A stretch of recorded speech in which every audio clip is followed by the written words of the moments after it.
Ricardo, bem-vindo às Obrigado. conversas musicais. É um prazer ter-te aqui e estar ao teu lado Oi. noutras Não estás circunstâncias, habituado. noutras situações.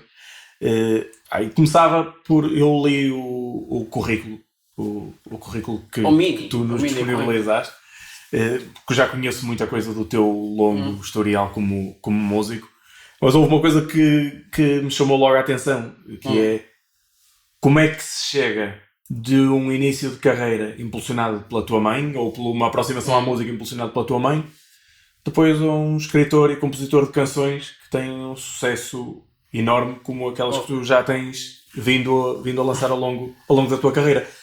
Como é que foi esse início? Eu acho que no teu caso começava mesmo por aí. Como é que No foi? início mesmo. Sim.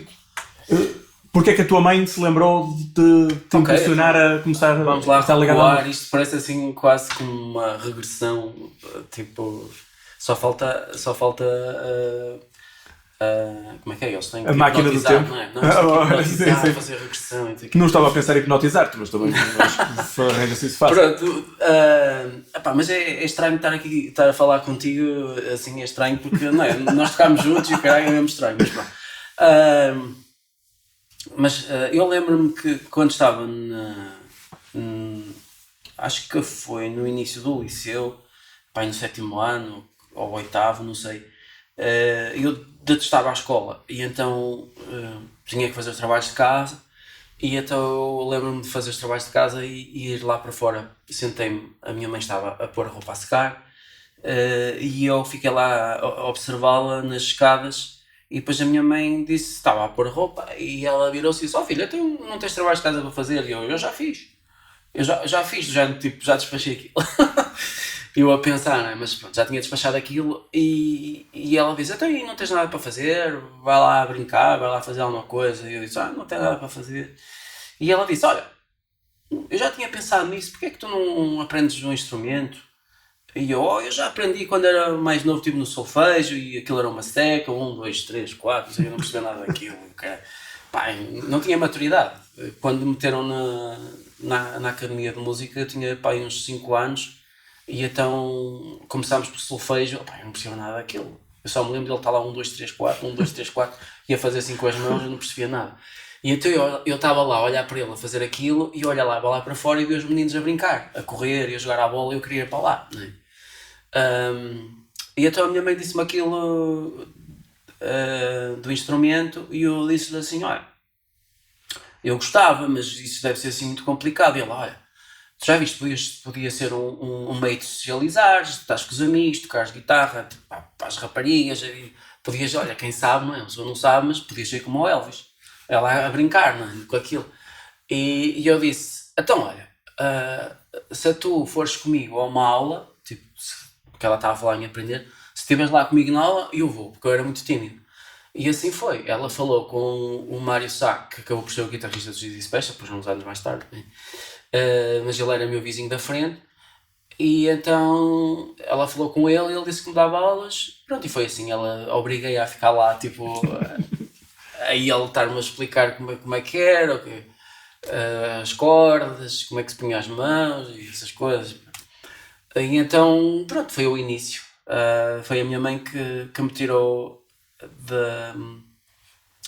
que me deu força para aquelas barreiras que nós temos. Pelo menos as pessoas tímidas são assim, têm umas barreiras interiores que muitas vezes fazem com que a gente não avance, né? E ela desbloqueou esses receios e esses medos, porque eu achava que a música era para as pessoas inteligentes, não é? E eu tinha essa ideia de que, como eu estava à escola, tipo matemática, fisicoquímica, essas coisas, eu achava que a música, como tinha notas e tudo, que havia de ser uma coisa também assim igualmente muito complicada. Mas depois aconteceu tudo muito rápido, não é? Porque se tu, Mais ou começa, menos. se tu começas a tocar aos 11, 12 anos, a aprender a tocar, e Não, foi mais tarde, foi pai aos 14 ou aos 15, ou aos 14, 15, comecei a aprender a tocar qualquer coisa. e depois os Easy Special aparecem numa fase muito inicial da tua carreira Não, e logo a ter sucesso cedo. não, isso é a percepção que se calhar tens, mas não foi assim. Foi, comecei a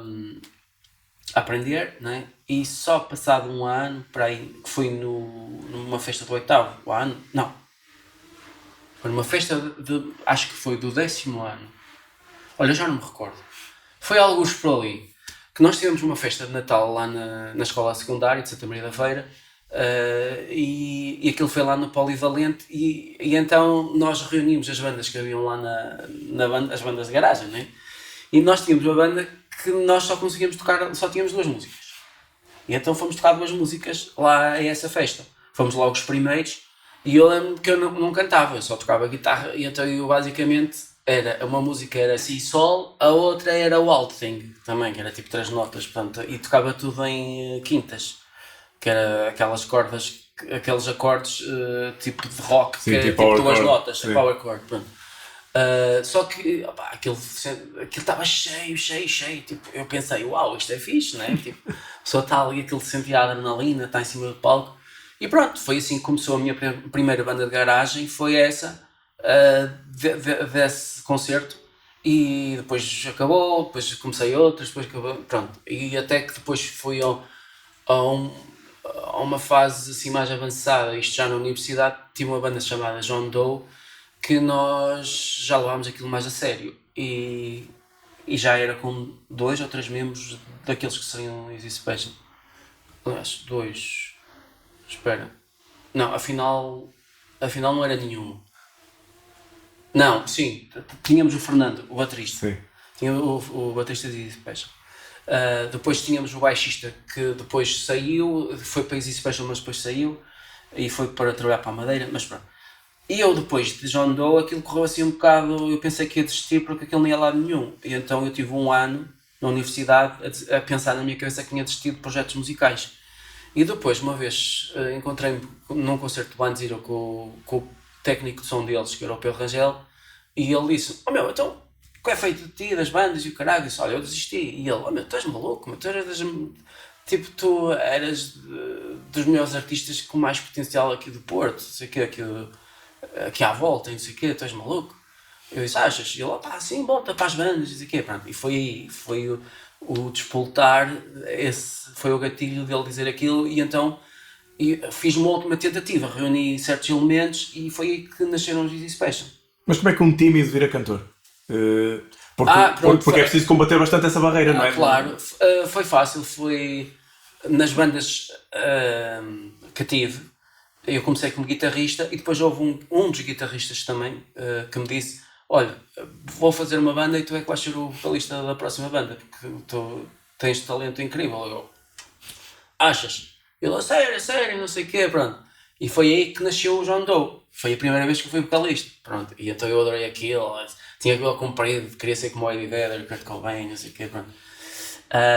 E eu lembro, na altura nós chegámos a tocar com Blind Zero, com Primitive Reason, bandas na altura, sim, portuguesas que tivemos quase para tocar com o GNR, mas depois eles disseram que não queriam que a gente tocasse na primeira parte deles por causa do cenário e então não queriam ninguém antes deles. Mas pronto, a gente tentou-se mexer um bocadinho e eu senti a sensação do que era ter público à frente e foi uma sensação incrível. Pronto. E continuas tímido? Ou a proximidade do público e tantos anos a lidar com públicos diferentes e com entrevistas e com coisas foi esbatendo a timidez? Agora já não... Eu às vezes posso ter aquela... A essência é tímida, mas eu acho que já não me lembro disso. Porque eu lembro que os primeiros concertos que eram um bocado... Ficava a noite toda a pensar naquilo, não é? Tipo, e como é que vai correr? Bom, porque eu sentia-me despido, imagina, em cima do palco. Sentia que estava toda a gente a olhar, não é? Tipo, cada movimento que a gente fazia e... se eu desafinar e não sei o quê. E então depois comecei a continuar tímido. Só que depois, quando de repente o sucesso aparece, que eu pensava que nunca ia lá nenhum, porque eu achava que isso era se calhar uma utopia, uma fantasia de alguém que é aqui de Santa Maria da Feira e que não sabe os caminhos, nem sabe como é que se faz nada, né? Não sabíamos como é que havíamos de descobrir o caminho de ter algum reconhecimento, algum mediatismo, ou o que fosse. E depois de repente parece que aconteceu tudo. Claro que foi tudo planeado, o meu irmão teve um papel importante, o meu irmão Marco, na altura, porque ele disse, eu vou ser o manager. Portanto, estás a ver? Parece que começou a haver ali um papel, tipo, havia uma banda, havia um manager, depois começámos a delinear uma estratégia, fomos gravar com o Kiko Serrano, ele levava na altura, Jesus, como é que a gente vai ter 500 euros para pagar por música, não é? Uma banda que tocava por 50 euros, não é? Então eu lembro na altura, eu fui trabalhar para a ProSeguro, para uma portaria da Amorim Revestimentos, e juntei na altura, a trabalhar para aí quase um ano, e eu juntei, não sei, mas aqueles salários todos num ano, e depois estourei-os todos no arranque de Easy Special, foi assim. E claro que gastámos aquele dinheiro não foi suficiente, depois que era preciso mais dinheiro, porque entretanto nós começámos a tocar, fizemos as 4 canções com o Kiko Serrano, aquilo começou a tocar na rádio, começou na Antena 3, começou a tocar na rádio comercial, e depois começámos a fazer queimas das fitas, mas isso tudo de graça, não é? Porque eles diziam na altura, lembro-me deles, olha, isto é bom para vocês vêm de graça, então portanto eu lembro que tínhamos que levar um técnico e a gente não tinha dinheiro para o técnico, não é? E ficávamos a ver dinheiro ao técnico, e eu lembro que o Kiko foi nos primeiros concertos connosco e depois ele estava meses para receber o cachê, porque a gente não recebia. E então nós fomos sempre alimentando a coisa assim um bocado com dinheiro à frente, que depois tínhamos que recuperá-lo. E de repente começámos a tocar mais na rádio, começámos a fazer um concerto de vez em quando a receber tipo 500 euros, assim, mas coisas raras, não é? Porque normalmente era tocar de graça.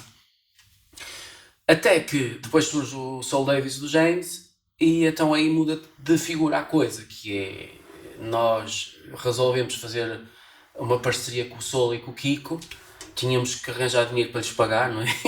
Mas como é que é o primeiro contacto com o Soul? O Soul foi através do Álvaro Costa. O Álvaro Costa falou, tem aqui uma pessoa incrível, não sei o quê, porque ele era um monte de contactos.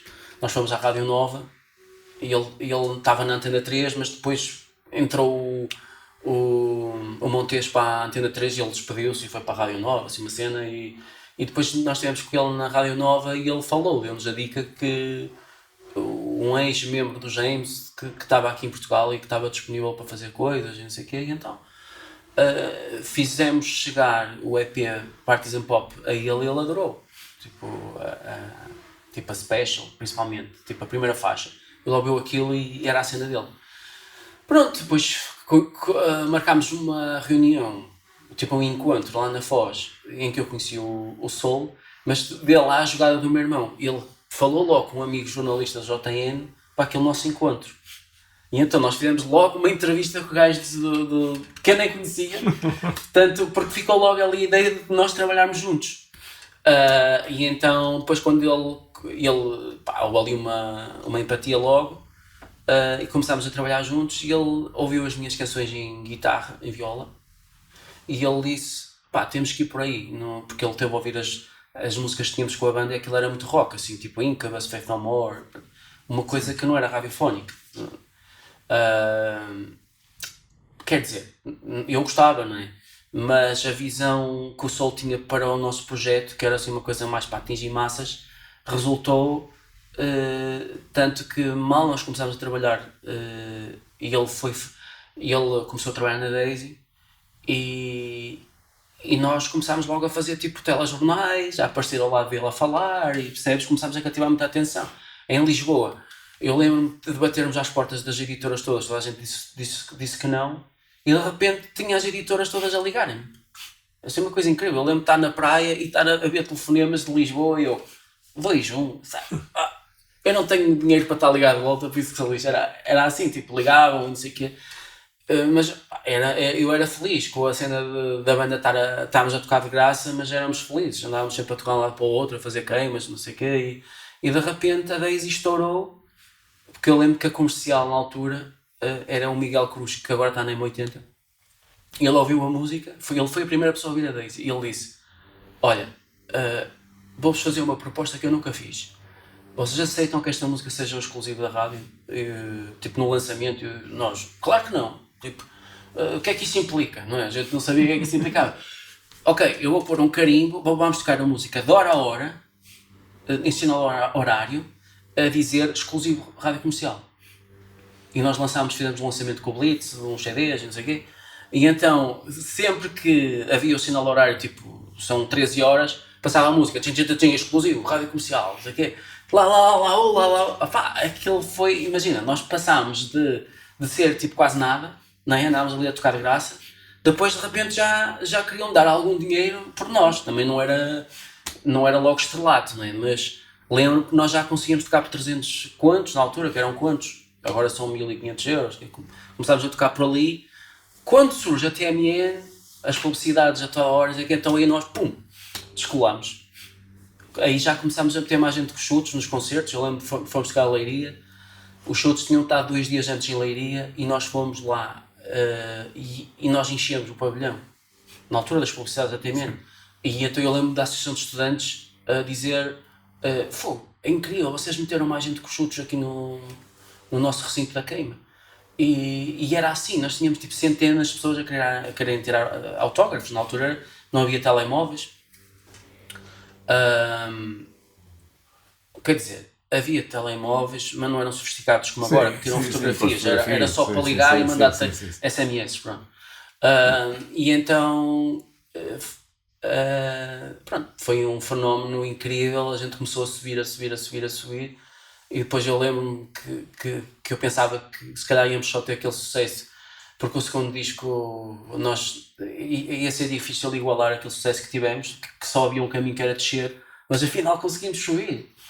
O My Explanation conseguiu estar meio ano número 1 em Portugal. Sim, né? E eu lembro-me que nós falámos, o My Explanation nenhuma tem tanto potencial como a Daisy. Nós pensávamos, né? Nenhuma tinha. Só que nós vinhamos com aquele acumulado de sucesso crescente, estávamos bem posicionados, toda a gente nos adorava nas rádios e não sei o quê. E então depois realmente estava ali tudo aberto à nossa espera para lançar a segunda música, que foi pau. Isso parece mesmo a caracterização que tu fazes desse início da banda, e parece mesmo a conjugação perfeita, que é a parte de máquina e de estrutura que o teu irmão montava e depois a parte da composição de músicas que toda a gente queria ouvir e gostava de ouvir, que era a tua parte. Como é que tu despertaste em ti essa parte de compositor de canções, ou um compositor de canções pop rock que são chegam a tanta gente e que chegam...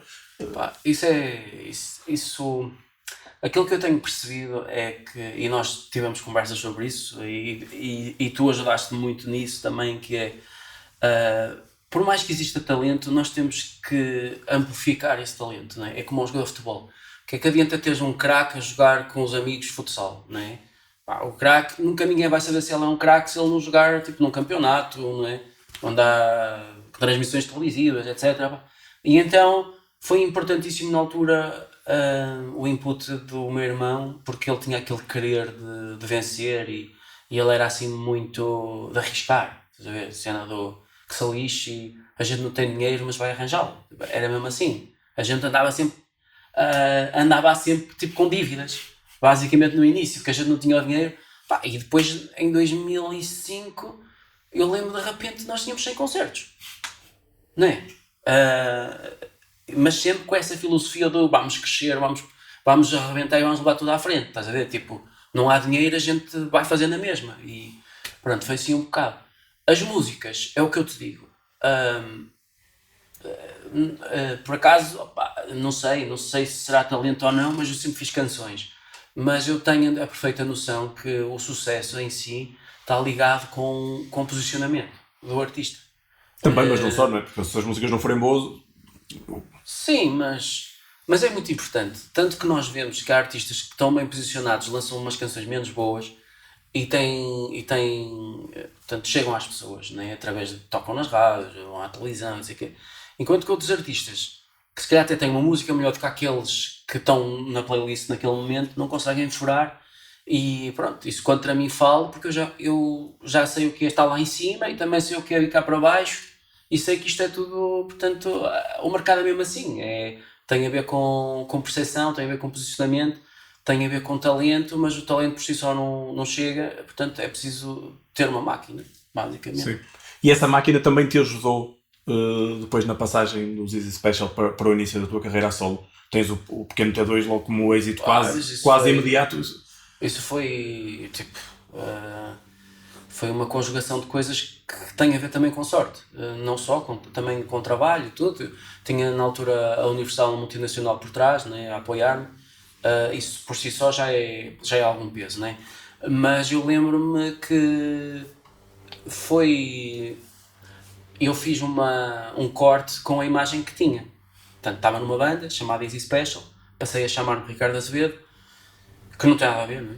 E para além disso, cantava em inglês e comecei a cantar em português. Portanto, foi um corte em todos os sentidos. E então foi tipo um recomeçado novo, apesar de as pessoas olharem para mim como uma imagem de artista de sucesso do passado, presente, de um passado que era recente. Isso. E então, pronto, isso permitiu abrir algumas portas, mas não foi logo chegar, ver e vencer. Eu lembro-me de batermos às portas, lembro-me de haver rádios a dizerem não, a gente não te vai tocar, tu aqui eras tipo número 1, a gente não vai tocar. E eu, mas porquê? Porque isto não tem nada a ver com a rádio e tal, não sei o quê. Pronto, foi assim um bocado difícil ao início e não era nenhuma super estrela, não é? Tipo, era uma pessoa que estava a tentar furar. De repente aparece a cena do milénio e então passa a ser uma super estrela, né? Aquelas pessoas diziam que não fazia sentido, já fazia sentido, portanto é tudo assim, é uma hipocrisia, por isso é que eu digo isto, o mercado não tem tanto a ver com a música por si só não faz milagres, tem a ver muito com o negócio também, tem a ver com o negócio, tem a ver com dinheiro, tem a ver com lucro, não é? Uma rádio quer lucrar por estar a tocar um artista. E esse lucro pode ser direto ou indiretamente, mas, por exemplo, se eles tocam uma banda que está a ter alto sucesso e eles têm mais a ganhar do que a perder que não estar a tocá-lo, não é? Claro, sim, mas há músicas dessa altura que continuam a tocar ainda hoje nas rádios, portanto isso também é sinal de que o tempo lhes continua a fazer justiça. É? Sim. Quanto a isso, eu lembro nós falámos sobre isso e eu lembro que estava assim um bocado desmoralizado e eu lembro que estava a pensar se calhar desistir da carreira e tu disseste-me assim, já tiveste sucessos tão incríveis e tudo, é continuar, não vale a pena estar a pensar sobre isso, porque quando uma pessoa atinge patamares altos e depois sentes que não consegue, ou que não quer estar a fazer aquilo de forma a manter sempre aquilo, porque torna-se desgastante manteres aquele ritmo. E foi isso que aconteceu, que eu lembro que havia 3, 4 vezes por semana que tinha que ir para Lisboa e aquilo era cansativo e eu lembro de sentir esgotado psicologicamente e fisicamente, né? Daquele ritmo, não apetecia, tipo, já tinha conseguido o sucesso, já sentia que tinha realizado o meu sonho de criança e então eu agora quero tipo, fazer a coisa mais ao meu ritmo e não sei o quê. E nós sabemos que o mercado precisa, para uma pessoa estar sempre lá em cima e tu para sugares o trabalho todo, nós temos que estar posicionados tipo, lá mesmo lá em cima, né? Porque não há espaço para portanto, basicamente há trabalho para os que estão bem posicionados, para os outros ficam com as sobras, basicamente. Sim. É assim, pronto. E então, pronto, é isso, é preciso ter talento, claro, como em tudo, é preciso ter consistência, é preciso ter cabeça para trabalhar essa consistência e esse equilíbrio, né? E pronto, julgo que agora estou numa fase bastante boa. Sim, eu acho que mesmo durante esse período em que tu perdes algum fulgor mais comercial, tu nunca deixaste de lançar músicas e de... sim, mas era assim uma coisa de gente, tipo, lançar músicas, mas tão bem a marimbar para o resultado, era assim, tipo, lanço e nem quero saber se tenho muitos concertos ou poucos, percebes? Era aquela coisa de ir fazendo acontecer. Não quero saber, tipo, porque eu tive a ideia, eu tive a experiência do que é dar 100 concertos num ano e tive a experiência do que é ter 3 concertos num dia, né? E eu lembro-me que punhamos bandas a fazer a nossa primeira parte para encher chouriços, né? Tipo, traumatizou-te um bocadinho essa experiência de tanto concerto, de tanta correria? Sim, eu senti-me uma prostituta, porque eu estava rouco e dizíamos assim, com caralho, Jesus, eu não tenho voz, estou cansado fisicamente, a voz não sai e agora tenho que ir, não estou com vontade e tenho que ir dar um concerto não sei para onde e estão lá milhares de pessoas à espera, não é? E então eu sentia-me que estava a defraudar as pessoas que estavam ali a ver-me porque eu estava em sofrimento, basicamente, tipo, como é que se canta sem voz, né? E então, pronto, isso cansou um bocado. Tanto que eu disse na altura, olha, nunca mais, tipo, faço no máximo 30 concertos, 40 por ano, não mais do que isso, porque que isto depois de repente parecemos mesmo que é uma máquina de faturar. Onde é que está aquela vontade de fazer por gosto as coisas e por paixão? Porque de repente depois toda a gente quer sugar aquele fenómeno que foi criado, toda a gente quer um bocadinho. Eu sei que tu fazes ideia, mas existem depois, tipo, vampiros a surgir de todo lado, não é? Intermediários e não sei o quê, querem todos um bocadinho. E então aquela máquina tem que sugar, tem que aproveitar e claro que depois os nossos maiores aliados viram-se os nossos maiores inimigos quase, não é? Eu lembro de ficar chateado com o meu irmão nessa altura porque ele queria que a máquina não parasse, queria que andasse mais. E eu queria o oposto, não é? E ele queria, tipo, não, isto é para faturar, isto é para andar, isto é para... Percebes?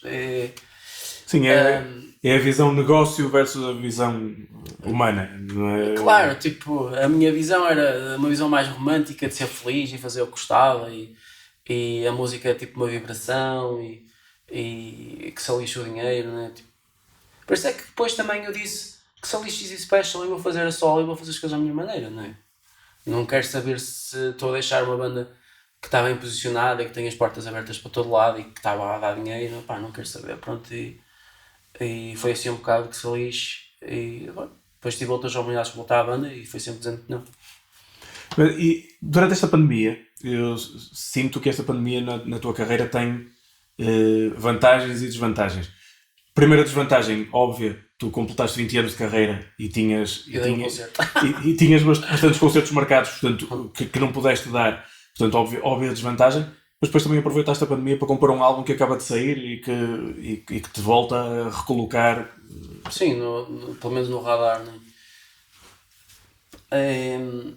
Eu preferia que a pandemia não tivesse existido. Eu abdicava deste disco na boa por causa porque tinha concertos marcados, ia ser super bom para mim e ia ser para nós todos, né? Mas de qualquer forma, tenho estado um pouco em contraciclo em relação ao mercado todo que parou, quase todo, e tenho estado a fazer eventos, tenho estado a lançar coisas e tenho estado presente mediaticamente com spots na rádio, na televisão e não sei o quê. E tenho estado um pouco a tentar posicionar-me no sítio certo para cada vez ir subindo, não é? Tipo, é uma questão de escala, não é? E eu estou a tentar ampliar a escala e por isso é que estamos a pensar agora, não é? E vamos fazer o Coliseu. Sim, porque as portas vão abrir, não é? Mais tarde ou mais cedo as portas vão abrir e alguém tem que estar pronto a entrar. Tu estás a falar em relação à pandemia? Também. Sim, é assim, aquilo que eu percebi é que nós com trabalho, em qualquer coisa na vida, se nós com empenho e com dedicação, nós todos conseguimos subir de graus.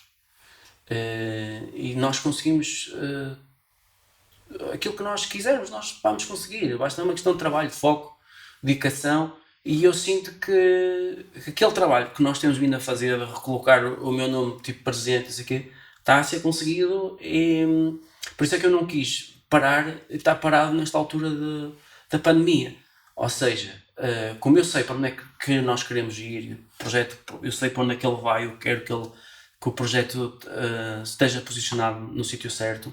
Então eu tenho aproveitado este tempo para me tentar recolocar outra vez num sítio em que as pessoas não digam porque ele já teve sucesso e teve parado muito tempo. Não, digam, não, ele tem que estar presente, ele tem trabalhado bem, ele fez isto, fez aquilo, estamos admirados, um bocado que as pessoas dizem, e isso dá um certo gozo, porque eu sei para onde é que nós vamos e daqui a 1 ano ou 2 eu sei onde é que queremos estar também. Sim. E onde é? Já agora, se os nossos espectadores puderem também partilhar um bocadinho disto, porque de facto tu já te tornaste um artista de carreira, não é? E as pessoas estão habituadas a acompanhar-te e com certeza com expectativa de perceber por onde é que isto caminha. É assim, com a experiência uma pessoa, e eu lembro-me de achar que era tipo um bicho de 7 cabeças e não sei o quê, mas não é. Nada disto é um bicho de 7 cabeças. Isto não deixa de ser tipo uma gestão de carreira, não é? Nós sabemos, eu sei onde é que eu estou neste momento, eu sei que estou a conseguir subir e eu sei que se continuar consigo subir mais.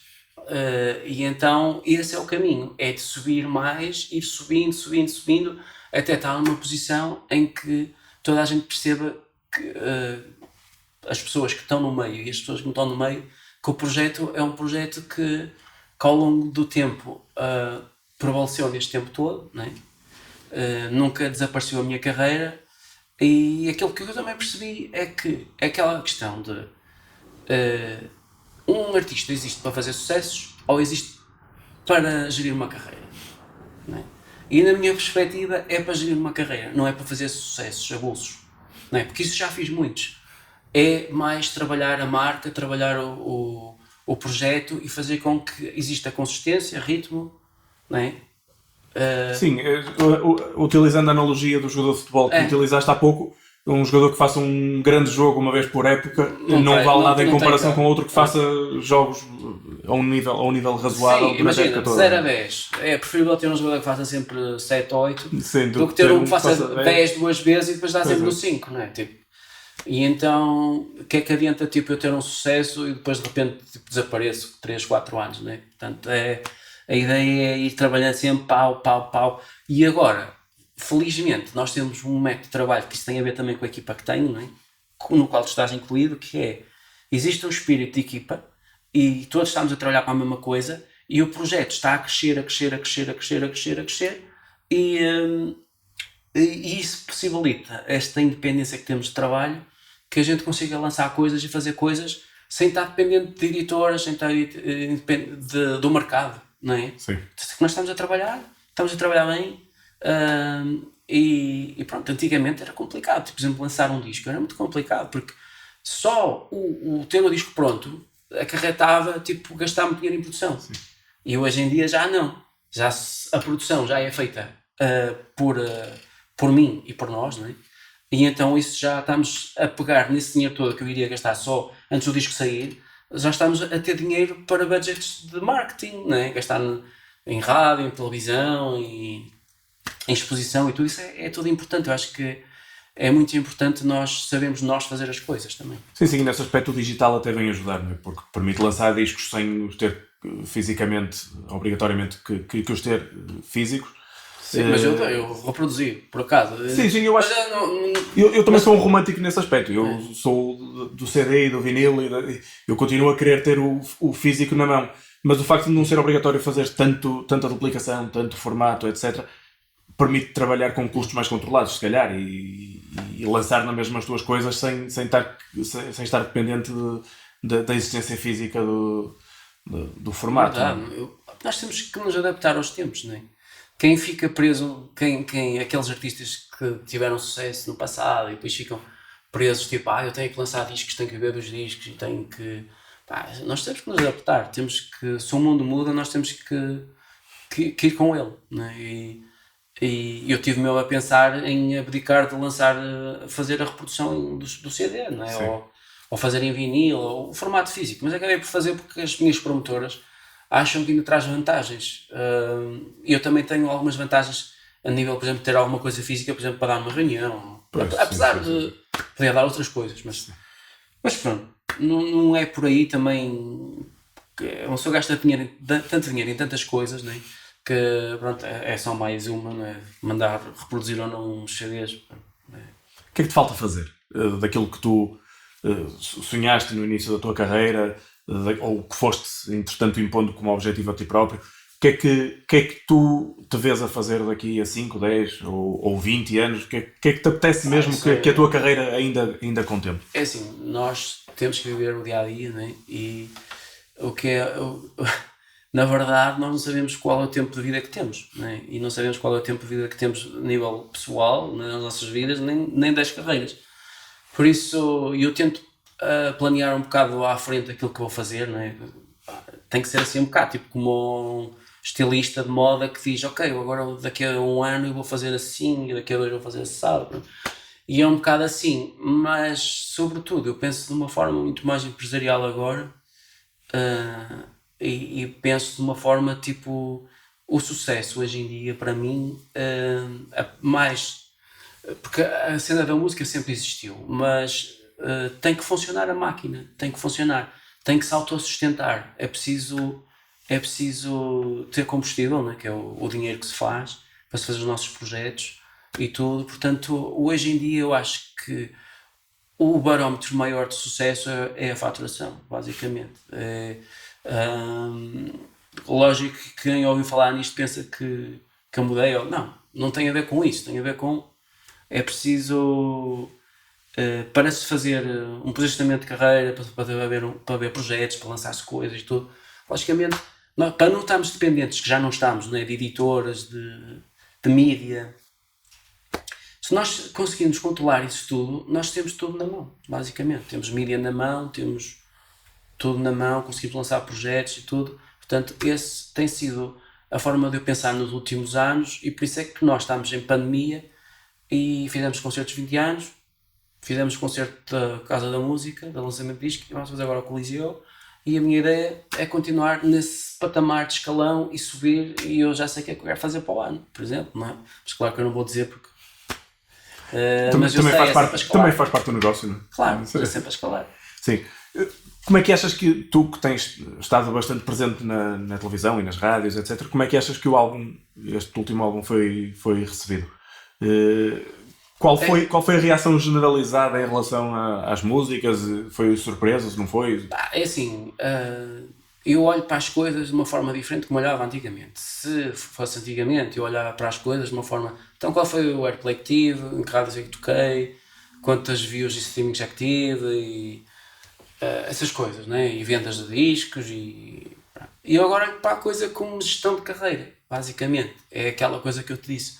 Já não estou tão preocupado se a música da paixão se foi o maior sucesso, que maior que o teu hoje. Não estou preocupado. Sim. Eu já tenho músicas do passado, vou lançando músicas novas, e é esta gestão de carreira que eu tenho que fazer, que é a carreira ir andando, tenho que vender espetáculos. O meu principal foco é esse, vender espetáculos, seguir a carreira, e para isso foi muito mal a pandemia, mas pronto, temos estado em contraciclo a investir para estarmos posicionados onde queremos estar. Sim, faz mesmo parte dessa questão do posicionamento e da parte de carreira e de implementação, mais da carreira versus sucesso de que falavas há bocadinho. Sim.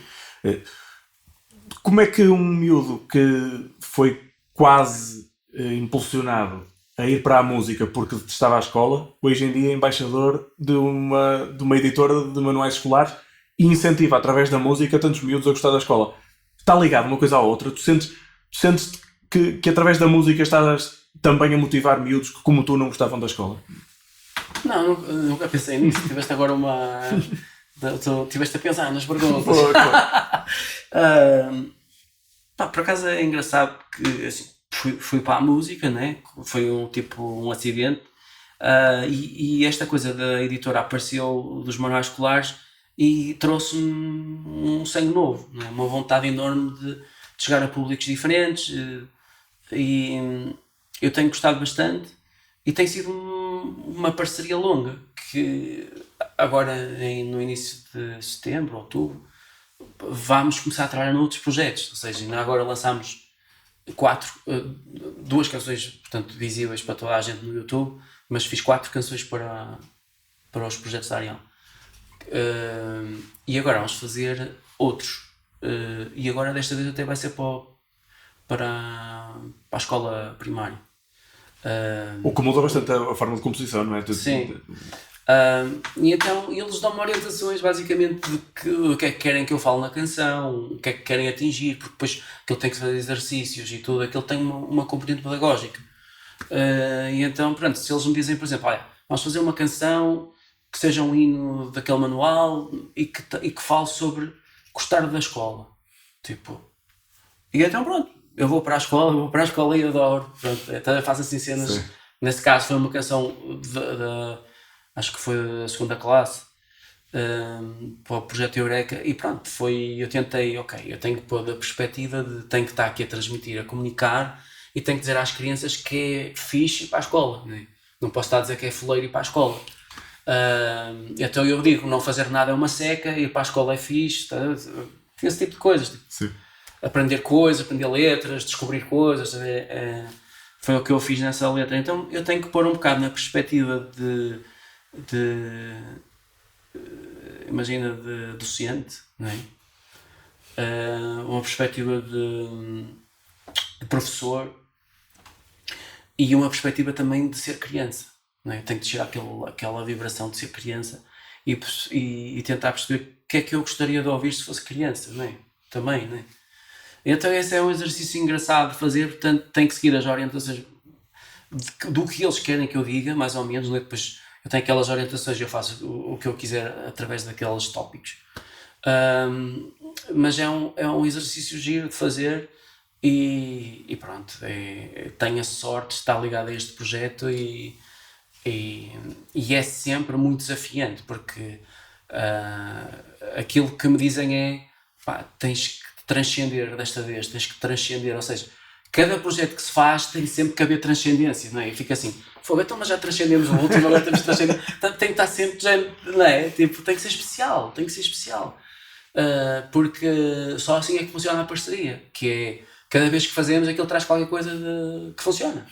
Mas depois vais às escolas e os miúdos cantam. E os miúdos cantam e estão à tua volta, isso é um público diferente e se calhar uma boa surpresa nesta altura da tua carreira. Pá, e repara, uma coisa é diferente fazer músicas para a escola primária, outra é diferente, por exemplo, fazer para o secundário. Sim. É diferente. Mas o que é verdade é que, por exemplo, agora a última reunião que tive lá na Areal, eles disseram que vão às escolas e que as pessoas cantam a música do Vou para a Escola e Adoro. As criancinhas pequeninas, né? Tipo, e que estão a funcionar muito bem os hinos que estamos a lançar, os manuais em inglês, etc.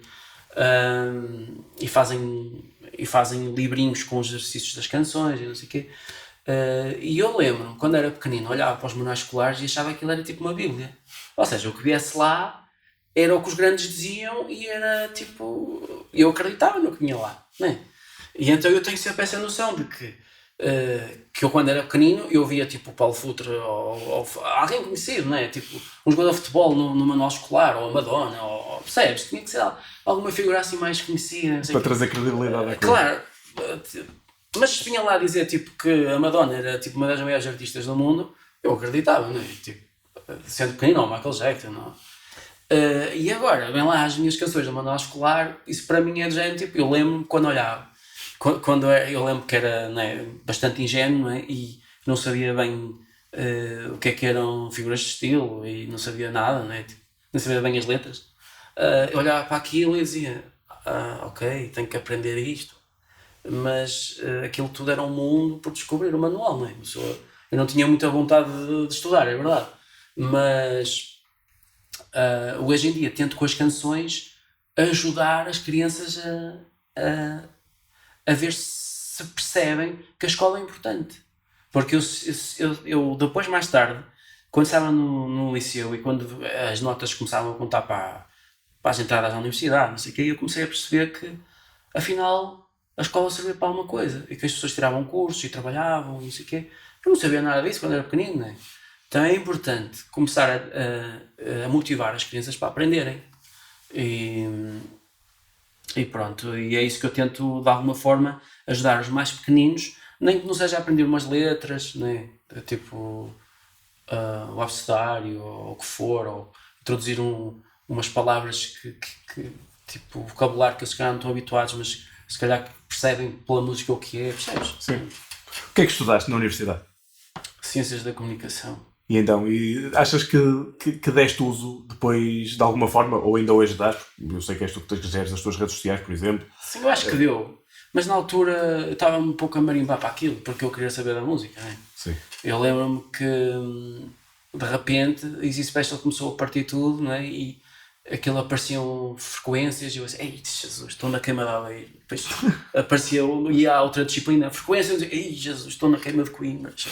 Aquilo era assim um bocado, eu não consigo, não é? Depois havia trabalhos práticos que era preciso ir para lá e eu esquece.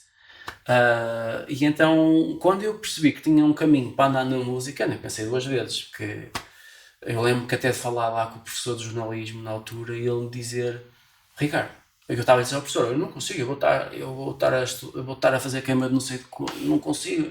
E ele, Ricardo, isto aqui para nós, se tu tiveres futuro noutra área, pá, esquece lá isto, porque isto aqui é tipo não sei quantos mil cães a um osso, não é?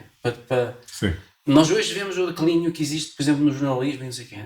Na altura já existia, que era, para ter uma vaga, por exemplo, no JN, era uma coisa, tipo, muito difícil, não é?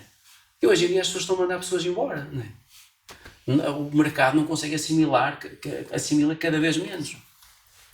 E então só os melhores é que conseguiam se safar naquela área. Eu lembro do professor me dizer, se tu tiveres sucesso nessa área, esquece lá isto, porque isto é um mercado que está... Mas perdeu-se um jornalista? Não, eu não queria ser jornalista. Aliás, eu tinha as disciplinas de jornalismo, mas a minha cena era mais... gostava mais da cena do marketing, adorava marketing e adorava a parte também de relações públicas, apesar de eu ser muito tímido, mas o marketing, eu gostava mais de marketing. Demos disciplinas interessantes de marketing político, eu adoro marketing político.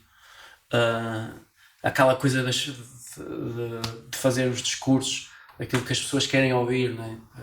Isto é tudo manipulado, não é? Tipo, há uma clientela e nós temos que dar à clientela aquilo que eles querem ouvir. Basicamente é isso. Por isso é que nós vemos os políticos a prometerem muita coisa, chegam lá e não fazem nada do que prometeram, não é? Porque uma coisa é a batalha da campanha, que é posicionarmos e termos o eleitorado na mão. Outra coisa depois é tu dizeres, ok, nós encontramos isto diferente do que estávamos à espera e temos que...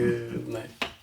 Mas esse marketing, no fundo, e a composição da mensagem, etc., tem também muito a ver com quem escreve músicas, ou para quem comunica depois claro aquilo que escreveu. Claro que sim.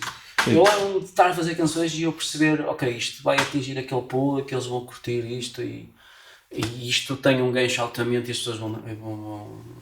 Se bem que na altura era mais fácil para mim, no sentido em que eu estava numa idade que estava muito mais próximo do público da minha idade. Na altura em que eu comecei com o Easy Special, eu tinha o público da universidade na mão. Sim. Agora já não é assim tanto, porque entretanto também o meu público, esse público que na altura que eu cativava também, agora já deve estar assim, tipo donos de casa, etc. Mas seja como for, existe várias coisas que se podem fazer numa carreira musical e eu hoje em dia estou a fazer, sei lá, de tudo. Produção musical, agenciamento, management, jornalismo, relações públicas, edição de vídeos, fotografia, o que é que eu me estou a esquecer? Homem de negócios, gestão de recursos humanos, isso tudo, música, não é? Isto tudo junto faz com que, se nós conseguirmos trabalhar estas áreas todas, faz com que a gente poupe muito dinheiro. Sim. E também tenha respostas, não é? Ver respostas, que eu lembro que houve alturas que eu dizia, tem que contratar aquele gajo, aí tem que contratar aquele, e tem que contratar aquele. E agora a pessoa diz, não, eu faço. Pronto, Tu tocaste aí um ponto que eu acho importante, que é a questão dos públicos.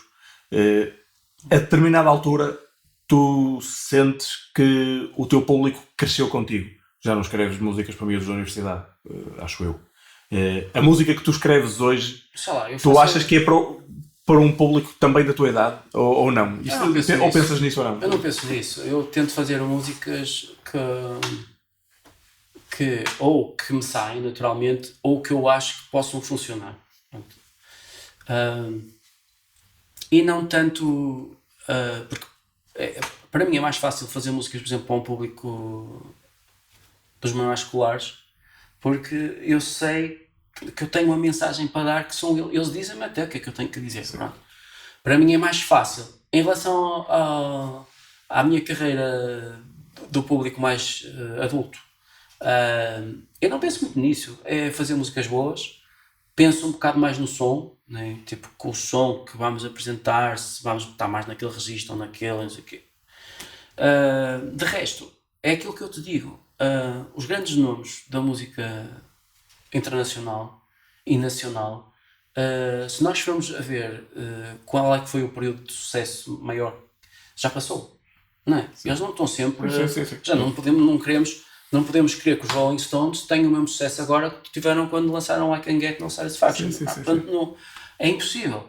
Mas são os Rolling Stones, portanto, têm uma carreira e o percurso longo e muitos anos fez com que eles hoje fossem os Rolling Stones.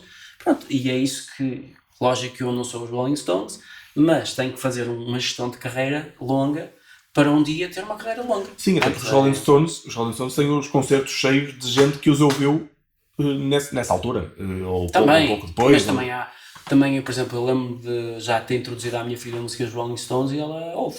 Sim, gente, isso é importantíssimo. Sim, essa renovação geracional também é importante. Há público hoje, e nós vemos isso, temos um fenómeno, por exemplo, da M80, é a terceira rádio, neste momento mais ouvida em Portugal, que toca música antiga.